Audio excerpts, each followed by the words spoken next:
My aunt tried to control and embarrass me for being single, until I exposed her infidelity and divorce secrets that shattered her fake reputation. I'm a 29-year-old woman named Cassidy Warner, and I work as a marketing coordinator in Chicago. I come from a family that loves to keep up appearances, even if it means lying through their teeth. Every family event feels like a competition: who has the better job, who bought a bigger house, who got married first. If you're not meeting their made-up milestones, you're automatically the black sheep. And guess what? I'm their favorite punching bag because I'm single. For the past few years, family gatherings have been less about catching up and more about finding new ways to humiliate me. It's like a silent contest to see who can make me feel smaller without actually saying anything directly rude. My Aunt Valerie, though, doesn't bother being subtle. She's 52, divorced, and living like she's still the queen of the family, even though half of her life is a lie. Valerie has 2 daughters, Issa and Marley, who are 24 and 22. Neither of them has a stable job, but you'd think they're CEOs the way Valerie brags about them. Issa worked for 2 months at a boutique and quit because she needed to find herself, and Marley is trying to become a social media influencer but still borrows money from her mother. None of that stops Valerie from holding them up as shining examples of what I should aspire to be. Every Thanksgiving, Christmas, 4th of July, and even random Sunday barbecues turn into a nightmare. Valerie always manages to slide in her famous question about when I'm going to settle down. She says it with a fake smile and a voice dripping with pity. Last month, Issa threw a fake bridal shower for herself just because she and her boyfriend made it to their 1-year anniversary.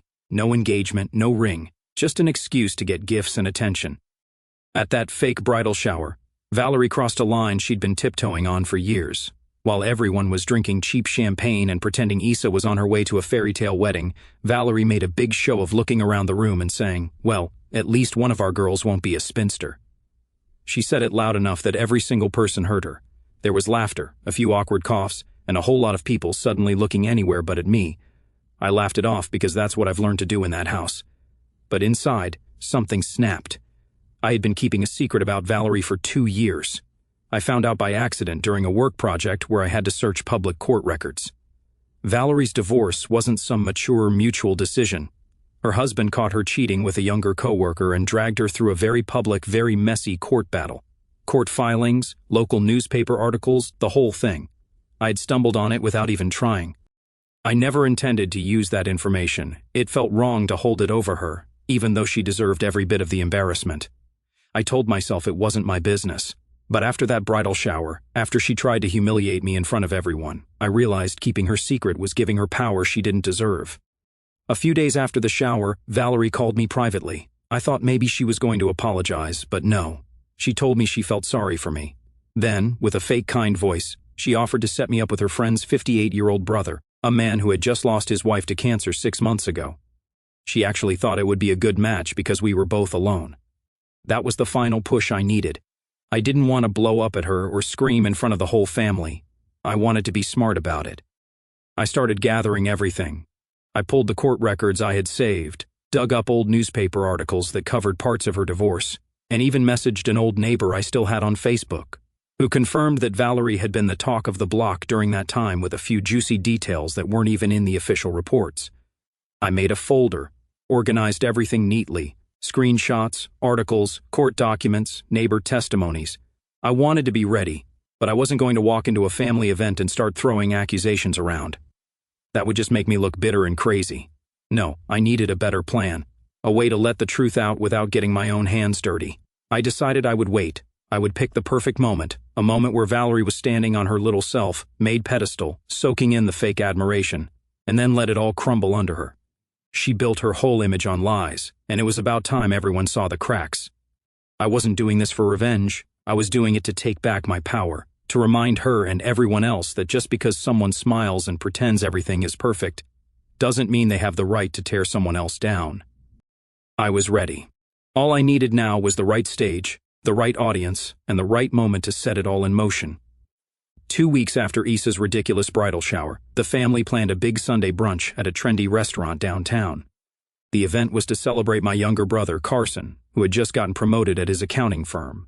I almost skipped it after everything at the bridal shower. Sitting across from Valerie again felt like walking straight into a trap. But then I thought about all the evidence saved neatly on my phone and realized this could be the perfect stage I was waiting for. When I walked into the restaurant, the first thing I saw was Valerie standing near the entrance, wearing a bright pink blazer like she was hosting a reality show.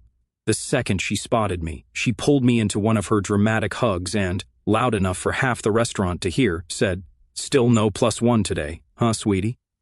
A few people laughed in that awkward, polite way people do when they know something mean just happened but don't want to get involved. I smiled like she had complimented me and headed straight for the bathroom. Inside, I leaned against the sink and pulled out my phone. I opened my notes app, where I had listed the important details: the date her husband filed for divorce, the name of the man she moved in with before the papers were finalized, even the court docket numbers. Seeing it all there helped me breathe normally again. When I came back to the table, everyone was settled in, menus open, pretending we were just one big happy family. I took my seat between Carson and my cousin Marley. I made sure to act completely unfazed, smiling at Issa's exaggerated stories about her anniversary trip and letting Valerie prattle on about her yoga retreats. About halfway through brunch, Issa pulled out her phone and started passing around pictures of wedding dresses she had bookmarked online. She was describing in vivid detail what her dream wedding would look like, even though there was still no ring in sight. She made a loud, pointed comment about how some people were just too picky and missed their chances at happiness. Valerie jumped on it immediately. She said, almost gleefully, "You can't afford to be picky when you're pushing 30 and still alone." She waved her hand around, as if she were giving sage advice. Carson tried to jump in and say something nice about how it's better to wait for the right person, but Valerie dismissed him with a laugh and added, "At least I was married by 25. Some people just don't know how to build a real future." I folded my napkin neatly in my lap, picked up my mimosa, and looked straight at her. I asked, almost casually, "Are you planning to give Issa advice based on your own marriage experience?" The whole table went dead silent. Issa froze with her phone halfway to her mouth, and my mother gave me a quick warning glance. Valerie stiffened like she had just bitten into something sour. I smiled and took a small sip of my drink. Then I added, "Because from what I read, you were still legally married to Uncle Greg when you moved in with your friend Chris, right?" The fork slipped out of Issa's hand and clattered onto her plate. My dad suddenly found his coffee very interesting. Carson looked down, shaking slightly, probably trying not to laugh. Valerie tried to recover. She laughed a little and said that I must be confused, but I tilted my head and said, "No, I read it all. Court documents are fascinating, aren't they?" I reached into my bag, pulled out my phone, and scrolled to the folder I had saved. I turned the phone screen around and gently set it face up in the middle of the table. There, bold as anything, was the front page of the court docket showing Greg Warner versus Valerie Warner, citing infidelity as the grounds for divorce. Right underneath was the listing of Chris's name and the dates that matched her move-in date. The reaction was instant. Issa stared at the screen like it might catch fire. Marley pushed her chair back slightly. My dad coughed and tried to change the subject by asking if anyone had tried the omelets yet. My mother pressed her lips into a thin line but said nothing. Carson was hiding his face behind a napkin, shaking with silent laughter. Valerie's face went from red to pale in a matter of seconds. She tried to stand up gracefully, but her chair scraped loudly against the floor. Without another word, she grabbed her purse and marched out of the restaurant, leaving her half-eaten spinach omelet behind. I stayed seated, calmly finishing my coffee. I called the waiter over, paid my part of the bill, and left a generous tip, making sure to thank the staff for putting up with the circus we had just caused. As I was walking out, I noticed Issa and Marley whispering furiously, and my dad finally looked up from his coffee, looking more exhausted than angry. That brunch wasn't the end of anything. If anything, it was just the first crack in the perfect facade Valerie had built. There were still plenty of family events on the calendar, and after today, every single one was going to feel different. The dominoes had started falling, and there was no stopping them now. The moment brunch ended, the family group chat lit up like a Christmas tree. Dozens of messages poured in back to back, some angry, some confused, and a few outright panicked. Valerie's daughters, Issa and Marley, were among the first to start. Issa sent a paragraph-long message calling my actions disgusting and accusing me of trying to destroy the family. Marley stayed silent in the group chat but spent the entire brunch glaring at me, whispering furiously with Issa, making it clear that whatever fragile bond we once had was officially broken. I didn't reply to any of it. I muted the chat and went about my day like nothing had happened. It wasn't until a few hours later that my mother called me, her voice tight and serious.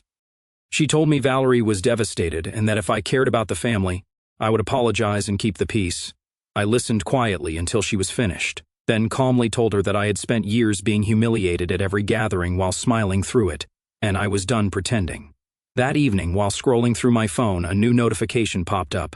It was a message from Marley, not in the group chat but privately. I almost ignored it, expecting another angry rant, but curiosity got the better of me.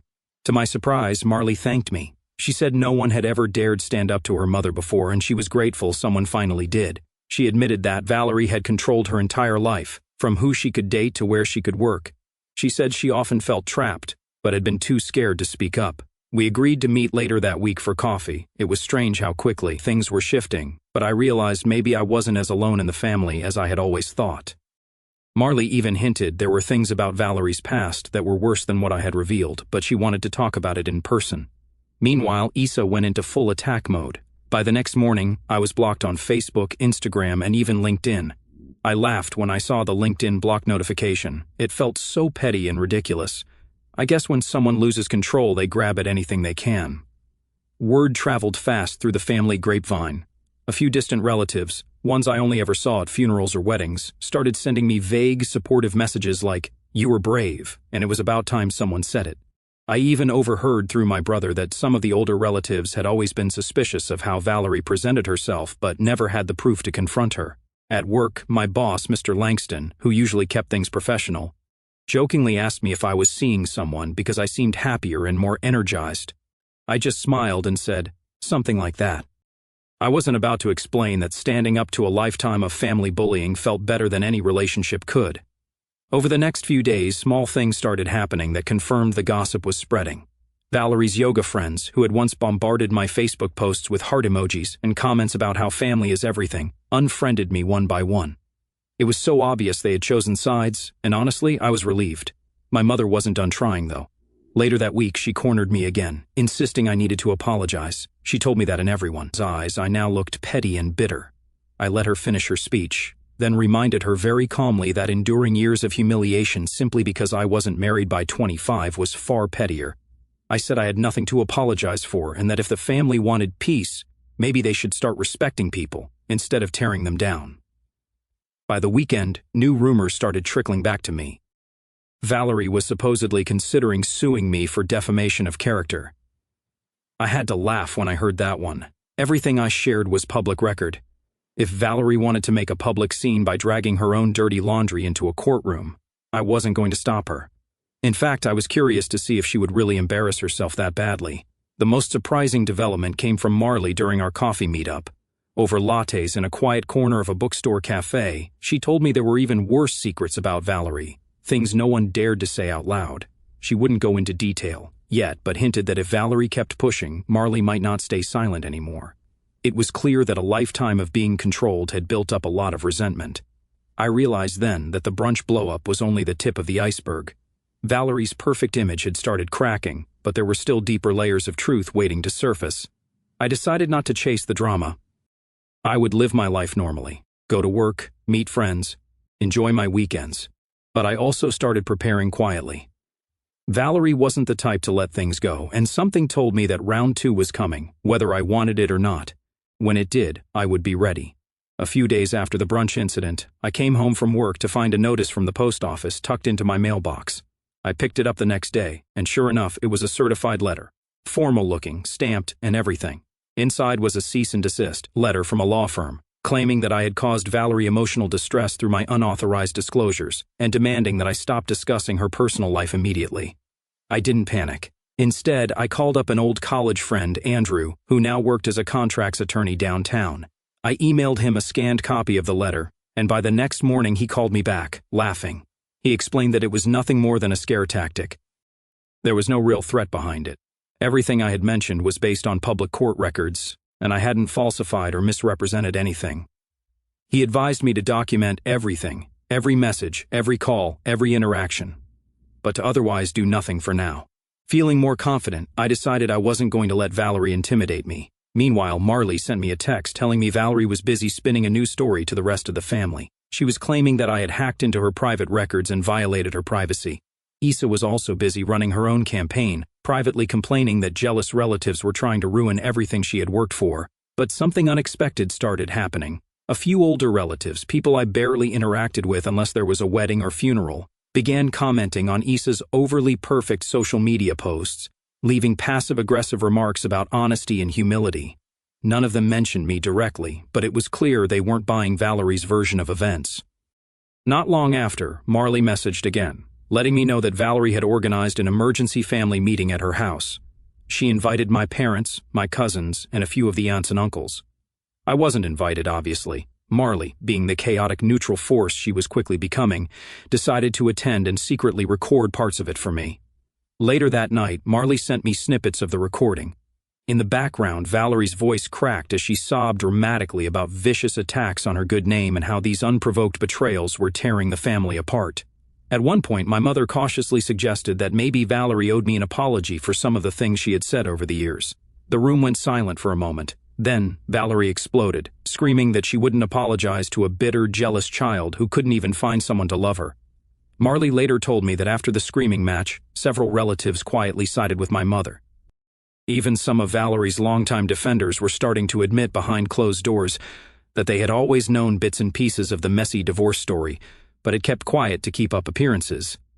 As if things weren't surreal enough, a few days later, I received a private message on Facebook from Valerie's ex-husband, sister, a woman I had only met once or twice growing up. She thanked me. She said she had always been disgusted with how Valerie twisted the narrative after the divorce, and that seeing someone finally call her out was refreshing. At work, small consequences from Valerie's drama tried to trickle in. My boss, Mr. Langston, called me into his office one morning and, in a concerned tone, told me that someone had posted a negative review about me on a professional networking site, calling me vindictive and cruel. The company launched a quick internal check and easily traced the complaint back to an anonymous throwaway account with no credibility. Mr. Langston shrugged it off and said the company stood behind me. I thanked him and kept it moving. Marley kept the updates coming. She warned me that Valerie was planning a huge 25th birthday party for Isa, a fully catered event at a rented venue. According to Marley, Valerie was planning to publicly make things right at the party. Knowing Valerie, that likely meant an attempt to humiliate me again, painting herself as the innocent victim and me as the villain. Hearing all this, I decided that hiding away would only make things easier for her. If they were going to escalate this into public theatrics, I would be there, and I wouldn't be alone. I started making preparations. A few trusted friends from work offered to come with me. Marley, now fully on my side, said she would sit with me and had a few ideas on how to make sure Valerie couldn't control the narrative. This time, I spent the next few evenings getting ready, making sure I had all the facts and documentation organized and easy to access if needed. This time, I wasn't just waiting to defend myself. I was ready to end the game altogether if they pushed me too far. Isa's 25th birthday party was held at a fancy event space downtown, the kind that had floor-to-ceiling windows, white tablecloths, and a guest list that looked more like a networking event than a family celebration. The invitation said semi-formal, so I showed up in a navy blue dress that hit just the right balance between classic and attention-grabbing. I brought Jordan, a friend from work who happened to be a lawyer, as my +1. The second we walked through the entrance, I felt the energy shift. Heads turned, conversations slowed. It was obvious Valerie had spent the past few weeks warning everyone about me. The space was decorated with gold and blush accents, towering floral arrangements, and an elaborate photo backdrop that had Isa's 25th in sparkling letters. A string quartet played in the background as servers weaved through the crowd with trays of champagne flutes. The entire thing felt a little over the top for a 25th birthday, but it was clear Valerie was trying to show the world she was still the queen of appearances. We had barely made it to our table when Valerie took the stage at the front of the room with a microphone in hand. She welcomed everyone with a big smile and launched into a speech about family unity, weaving in thinly veiled comments about how some people needed to grow past bitterness and embrace forgiveness and maturity. Her words floated across the room, sticking awkwardly in the air. I just smiled politely and sipped my champagne, refusing to give her the reaction she was fishing for. Throughout the night, Isa kept throwing dirty looks my way, whispering furiously to her friends whenever I so much as laughed. Marley stayed glued to my side, dressed in a sleek black jumpsuit and whispering sarcastic comments that kept me from rolling my eyes too visibly. Jordan blended right in, chatting easily with some of the older guests and making sure to keep an eye on Valerie, who kept circling like a shark. During the dinner portion, when most people were distracted with plates of roasted chicken and truffle risotto, Valerie finally made her move. She approached my table with a carefully practiced look of concern and asked to speak privately for a moment. I glanced around the table, met Jordan's steady gaze, and responded clearly enough for nearby tables to hear, If you have something to say, you can say it here. The entire room seemed to inhale at once. Conversations stalled. Cutlery clinked down onto plates. Valerie hesitated, clearly caught off guard, then recovered quickly. She accused me, in a trembling voice, of bringing drama and ruining her daughter's special night with my ongoing negativity. I set down my fork, wiped my mouth with my napkin, and asked calmly, "Would anyone here like to hear the full story?" There was a pause. Then a few hands went up. A couple of relatives leaned forward, looking curious.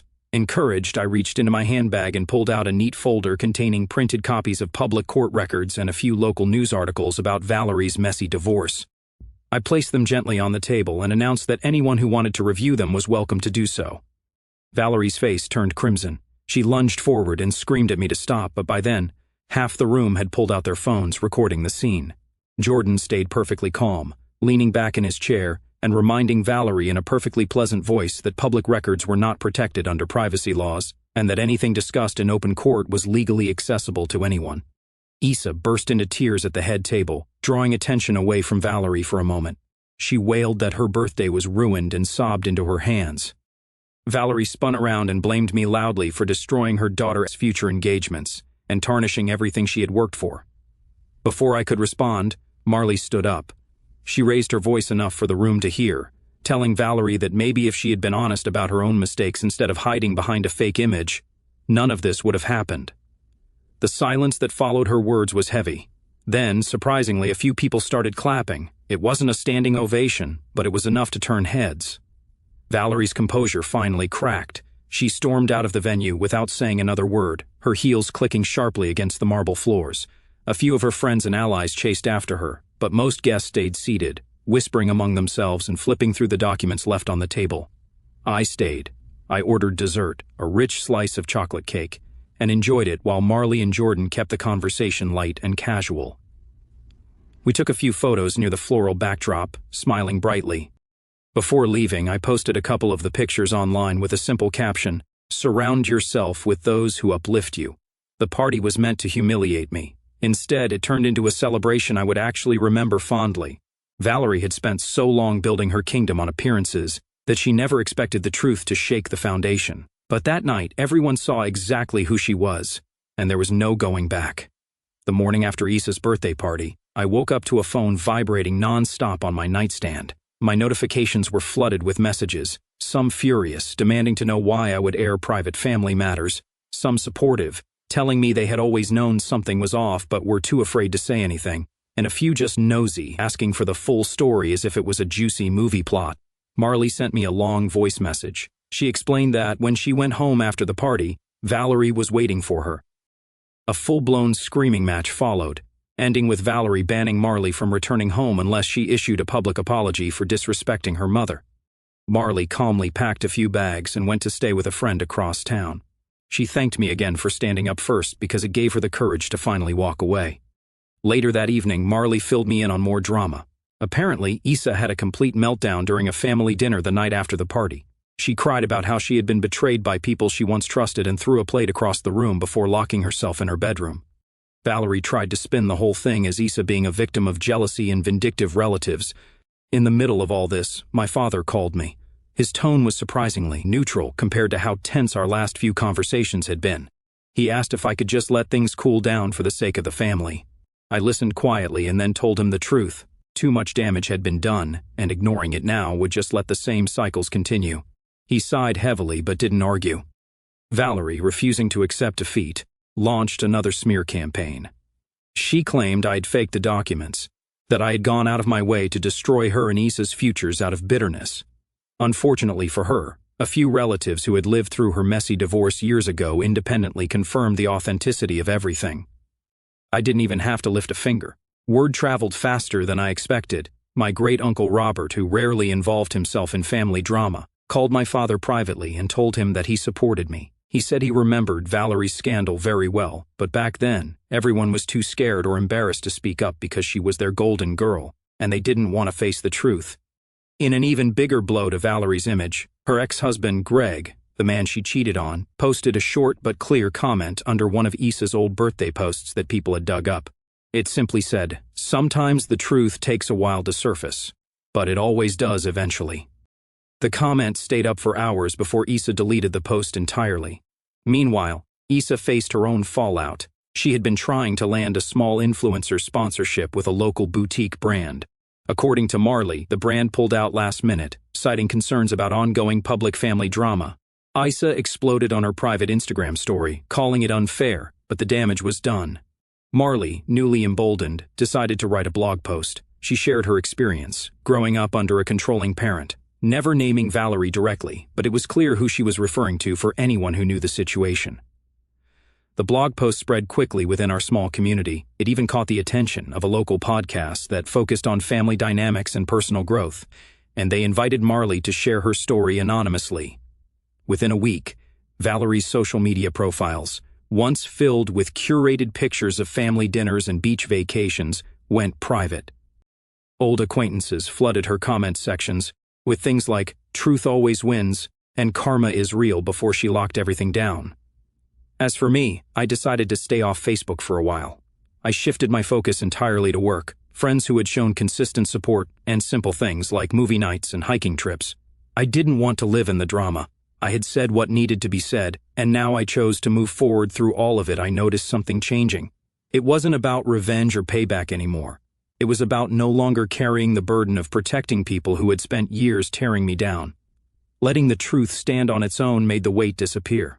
Still, even with the silence growing, I knew Valerie wasn't the type to bow out gracefully. The cracks in her facade were deep now, but people like her didn't just accept defeat. Something told me she would try again, and next time it would be even more desperate. I stayed ready, but I also refused to let her fear control me again. If another storm came, I would face it the same way, with facts, calmness, and a few unexpected allies by my side. A week after Issa's birthday party disaster, Valerie sent out a long email blast to the entire extended family with the subject line setting the record straight. The email was 3 full pages, filled with emotional language about betrayal, cruelty, and how she had been targeted by jealous family members. She didn't name me directly, but every sentence made it obvious who she was talking about. She insisted she had done nothing wrong, accused unnamed people of twisting the past, and demanded that the family move on with love and forgiveness. Later that evening, my mother called to tell me that Great-Uncle Robert had spoken to Valerie in person after reading her email. He had calmly told her that everything I had presented at the party was based on public record, that no lies had been told, and that the only person responsible for damaging her reputation was herself. Word spread fast after that. Several other relatives, ones who usually stayed neutral, began privately agreeing with Robert. Some even started chiming in during family calls, stating openly that they were tired of Valerie's endless need to insult others while pretending to be above all drama. Marley texted me that same night, sending a picture of her new apartment. She had officially moved in with a roommate, a girl she met through a coworker. Marley sounded lighter, happier, relieved to finally be living somewhere she didn't have to walk on eggshells. She thanked me again for breaking the cycle, saying if I hadn't stood up first, she would have been too scared to leave. Realizing she was losing her grip, Valerie switched tactics. A few days later, I received a thick envelope in my mailbox. Inside was a handwritten letter, a long, flowery apology where Valerie admitted she may have been harsh over the years, but insisted that true family loyalty meant keeping private matters private and not airing ugly truths just because someone was hurt. She painted herself as misunderstood, wronged, and desperate for reconciliation, but only on her terms. I took time before responding. When I finally did, I kept it simple. I wrote, "Respect is a two-way street. I hope you find peace." I mailed it back without adding anything more. After that, Valerie stopped contacting me directly. Instead, she shifted to trying to rebuild her image through faceless social media accounts, posting carefully curated photos of happy family moments at brunches, walks by the lake, and holiday shopping trips. Meanwhile, Marley's blog about growing up with a controlling parent continued gaining attention. A small but respected online magazine picked up one of her posts and invited her to contribute a guest article about toxic family dynamics. Marley agreed and wrote a thoughtful piece about recognizing emotional manipulation and finding the courage to break away. The article got a lot of traction, especially among younger readers who had lived through similar experiences. Issa didn't handle it well. Marley showed me screenshots of angry texts Issa had sent, accusing her of trashing the family for clout. Marley ignored her, refusing to get dragged into another screaming match. She stayed focused on building her new life, working full-time, taking evening classes, and finally living without someone trying to script her every move. While all of this unfolded, my work life quietly bloomed. Without the constant background noise of family stress, I found myself more focused, more creative, and more willing to take leadership roles. 2 months after the party, I was officially promoted to senior marketing coordinator. My boss said it was long overdue and praised the energy I brought to the team. To celebrate, I hosted a small dinner with a few close friends, Jordan, Marley, and her new roommate. We picked a cozy restaurant with good wine and bad lighting, the kind where you could laugh too loudly without anyone caring. Sitting there, surrounded by people who chose me without obligation, I realized I had created my own version of family, one built on trust, not fear. Slowly, a few older relatives, including some who had once blindly defended Valerie, began reaching out privately. They sent simple messages saying they respected how I had handled everything without yelling, name-calling, or dragging the fight onto public stages. They admitted they were surprised by how calmly everything had unfolded. A few even apologized for the years they spent looking the other way. Through it all, I understood something I had never grasped before. I never had to match Valerie's drama to win. I never had to scream louder, hit back harder, or smear anyone's name. All I had to do was stand in the truth, let the facts speak, and refuse to be dragged into the mess. Family gatherings changed after that. They were smaller, quieter. There were empty seats sometimes where bridges had burned too far to rebuild. Some relationships were cautious, some were distant, and a few would never return to what they were. But that was all right. For the first time in a very long time, I walked into those rooms without dread, without armor, without pretending, not because everything was perfect, but because I knew I could stand my ground.